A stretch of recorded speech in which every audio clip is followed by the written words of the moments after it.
करें तो आपको उसमें कामयाबी मिले। कोई भी स्किल आप सीखना शुरू करें तो उसमें आपका कोई सानी ना हो। आप इतने माहिर हो जाएं कि कोई आपके सामने टिक ना पाए, आपका मुकाबला ना कर पाए। आप अपने अंदर वो ताकत, वो विजडम पैदा करना चाहते हैं कि आप जो चाहें हासिल कर लें, तो ये छोटी सी कहानी जरूर सुने। ये कहानी छोटी सी है लेकिन आपको जिंदगी का एक बड़ा सबक सिखा जाएगी। किसी गांव में एक लड़का रहता था। वो बड़ा ज़हीन और स्मार्ट था। हर वक्त कुछ न कुछ सीखने की कोशिश में लगा रहता था। एक दफा उसे पता चला कि गांव से थोड़ा दूर एक पहाड़ी पर एक बूढ़े आदमी की झोंपड़ी है जो लोगों को बड़ी हिकमत और दानाई की, समझदारी की बातें सिखाता है। अब वो लड़का जब ये सब सुनता है तो वो भी उस पहाड़ी का रुख कर लेता है। उस बुजुर्ग आदमी के पास पहुंचकर वो लड़का उनके पास बैठ जाता है और पूछता है कि मैं आपकी तरह इतना समझदार कैसे बन सकता हूँ। मैं वो सारी चीजें सीखना चाहता हूँ। वो सारा इल्म जो आपके पास है मुझे बताएं कि मैं ये कैसे कर सकता हूँ।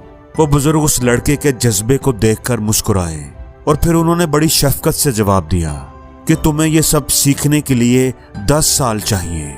अब वो लड़का बड़ा मेहनती और ज़हीन था।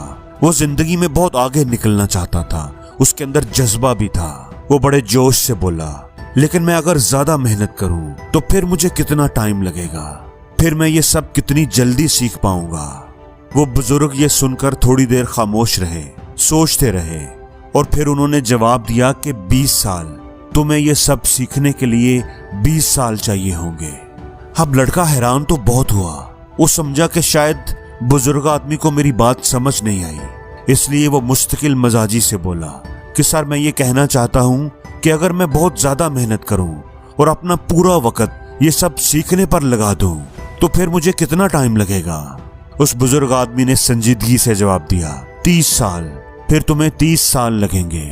अब वो नौजवान लड़का ये सब सुनकर हैरान हो गया। उसे ये सब समझ नहीं आ रहा था। वो कंफ्यूज हो गया। उसने कहा कि मास्टर, मैं ये समझ नहीं पा रहा कि आप क्या कह रहे हैं। आपके कहने का मतलब यह है कि मैं जितनी ज्यादा मेहनत करूंगा मुझे उतना ही ज्यादा टाइम लगेगा। इस बात की मुझे समझ नहीं आई, ऐसा क्यों है? बुजुर्ग आदमी ने मुस्कुराते हुए लड़के को देखा और बोले, जब तुम अपनी एक आंख अपने गोल, अपनी मंजिल पर फिक्स रखोगे तो फिर रास्ते पर भी तुम्हारी एक ही आंख होगी। अगर तुम जल्दबाजी में सिर्फ अपनी मंजिल के पीछे भागते रहोगे, तुम्हारा ध्यान, तुम्हारा सारा ध्यान सिर्फ मंजिल को हासिल करने पर ही होगा, तो तुम रास्ते से कुछ भी सीख नहीं पाओगे।